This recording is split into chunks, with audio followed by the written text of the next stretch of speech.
देखिए, हरियाणा शहरी विकास प्राधिकरण ने एक नया पोर्टल बनाया है जो 5 हरियाणा के डिस्ट्रिक्ट के अंदर इसी महीने चालू होगा। उस पोर्टल के अंदर सरकार जो निजी संपत्तियां हैं उनको ऑक्शन के सेलर और परचेजर को आपस के अंदर उनको पोर्टल पर रजिस्ट्रेशन कराने के बाद प्रॉपर्टी का ऑक्शन कराएंगे। हम इसका विरोध करते हैं। अपनी Faridabad estate agent welfare association की अपनी पूरी संस्था की तरफ से हम सरकार से निवेदन करते हैं कि इस पोर्टल को चालू ना करें। और मैंने अभी आप लोगों को विस्तार में बताया है कि अगर धरातल पर देखा जाए तो प्रॉपर्टी का जो एक खरीद फरोख्त का प्रॉपर्टी का खरीद फरोख्त की जो पूरी की पूरी एक डील है जिसके अंदर हज़ारों चीज़ें जुड़ी हुई हैं, शुरू के एडवांस से लेकर आखिरी की रजिस्ट्री तक बीच में 3600 चीज़ें नहीं जुड़ी हुई हैं। पोर्टल के माध्यम से उन सब चीज़ों को करना असंभव है। इसलिए हम सरकार से निवेदन करते हैं सरकार से कि इस पोर्टल को चालू ना करा जाए। हज़ारों लाखों की संख्या के अंदर लोग इससे पोर्टल से खामियां निकलेंगी और लोग जो है बेरोजगार होंगे। देखिए, फरीदाबाद के अंदर लगभग 1000 के करीब हमारे रजिस्टर्ड मेंबर हैं और गुड़गांव के अंदर, पंचकुला के अंदर, रोहतक के अंदर, हिसार के अंदर मिलाकर लगभग 5000 के करीब ऐसे लोग हैं जिनके ऑफिसों पर इस पॉलिसी से जो है फ़र्क पड़ेगा। इस पॉलिसी से उनके काम पर फ़र्क पड़ेगा।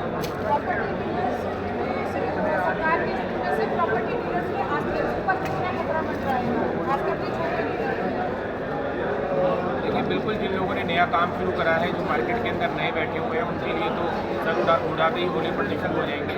और मेरा मानना ये है कि अगर सरकार इस पोर्टल को वापस नहीं करती है, नहीं इसको चलाती है, तो उन लोगों पे हमेशा के लिए ही उनके ऑफिसों पे ताले लग जाएंगे। आरोप लगते हैं कि एचएसवीपी के अधिकारी है वो काम जनसुनवाई छोड़कर प्रॉपर्टी डीलिंग में इंडल्ज हो जाएंगे। एचएसवीपी के पास पहले ही बहुत काम है। करीब 2.5 लाख के करीब जो है एचएसवीपी के पास प्लॉट है पूरे हरियाणा के अंदर। एचएसवीपी के पास अगर आप देखें तो छोटा सा अगर आप एक ट्रांसफ़र या एक अपडेट के लिए भी जाते हैं तो उसमें 3-3 महीने, 2.5-2.5, 4-4 महीने का टाइम लग जाता है। अगर इस पॉलिसी के बाद अगर खरीद फरोख्त के काम में भी एचएसवीपी आ गए तो मुझे नहीं लगता है छोटे से डाटा कलेक्शन के टाइम में भी लोगों को 1-1 साल ऑफिसों के धक्के ना दें। भाई साहब, अभी भी क्या नाम है जो प्रॉपर्टी डीलर्स है जैसा आप बता रहे हैं, तो उनके थ्रू भी तो क्या नाम गलत काम किए जा रहे हैं कि प्रॉपर्टी अगर ख़रीदने जाइए आप तो आपको मिलेंगे कम दाम, आप बेचने जाएंगे तो आपको मिलेंगे कम दाम, और ख़रीदने जाएंगे तो आपको मिलेंगे ज़्यादा दाम। देखिए, सरकार के राजस्व का भी तो नुकसान होता है इसमें। देखिए, ये बातें पहले किसी समय पर ये बातें हो जाती थी। आज की डेट के अंदर अगर आप किसी भी क्षेत्र में अपनी प्रॉपर्टी बेचना चाहते हो तो 5 मिनट के अंदर आपको प्राइसेस का पता चल जाता है।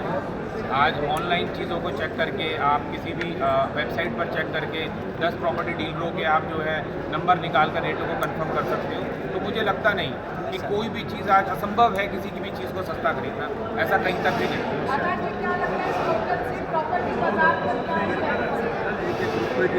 देखिए, अब इस पोर्टल से जो एक व्यवस्था, जो एक चिन्हित व्यवस्था है दशकों से चली आ रही है प्रॉपर्टी के बाजार में खरीद फरोख्त की, उसके अंदर ज़रूर एक फ़र्क पड़ेगा। और जो सेलर एक बाज़ार में अपनी चीज़ बेचना आता था प्रॉपर्टी डीलरों के पास और अपनी चीज़ 10 डीलरों से संपर्क करने के बाद जो उसे डीलर उसको ठीक लगता था या जो उसे सबसे ज़्यादा पैसे देता था या जिस बायर से उसको सेटिस्फेक्शन होती थी, उसकी टर्म्स कंडीशन आपस में मैच हो जाती थी, उसको वो अपनी प्रॉपर्टी बेच जाता था।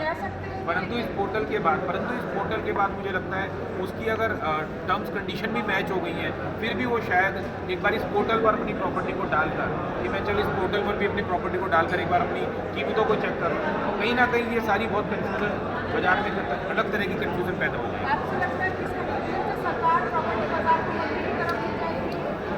देखिए, ये कहना अभी बहुत जल्दी होगा कि बाजार मंदी की तरफ जाएगा या बाजार तेजी की तरफ जाएगा, लेकिन हाँ, मैं आपके माध्यम से सरकार से फिर से निवेदन करूँगा कि इस पोर्टल पर एक बार पूर्ण विचार करें।